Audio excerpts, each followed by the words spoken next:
Turn over al-Bashir to International Criminal Court, Amnesty International tells Sudan.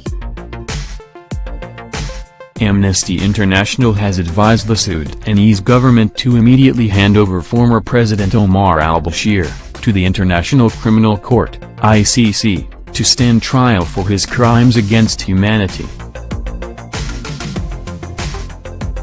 Al-Bashir was declared wanted by ICC in 2005 for war crimes and genocide in Darfur, Sudan.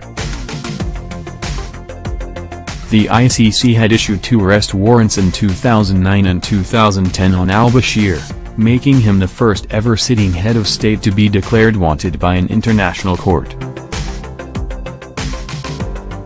Speaking after the removal of al-Bashir by the Sudanese army, Kumi Naidu, Amnesty International's Secretary General, congratulated the people of Sudan and urged the Sudan Defense Minister, Awad Mohammed Ibn Auf, to turn over al-Bashir to ICC.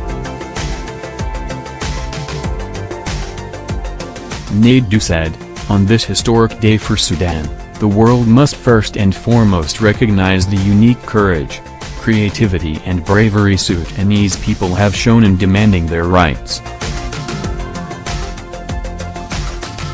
Today's events should also serve as a wake-up call to leaders around the world who think they can get away with denying people their basic rights. But we must not forget that justice is long overdue. Omar al-Bashir is wanted for some of the most odious human rights violations of our generation, and we need to finally see him held accountable."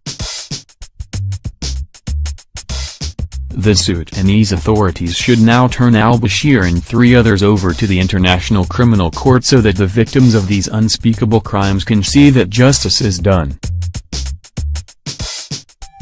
While many Sudanese people will be delighted by the end of Omar al-Bashir's deeply repressive 30-year rule, we are alarmed by the raft of emergency measures announced today. Sudan's military authorities should ensure that emergency laws are not used to undermine people's rights. Instead, they must now consign to history the assault on human rights that marked al-Bashir's 30 years in power. The transitional authorities must take all necessary measures to facilitate a peaceful transfer of power in Sudan. That means respecting the rights to freedom of expression and assembly and ultimately ending an era of bloodshed and oppression in the country.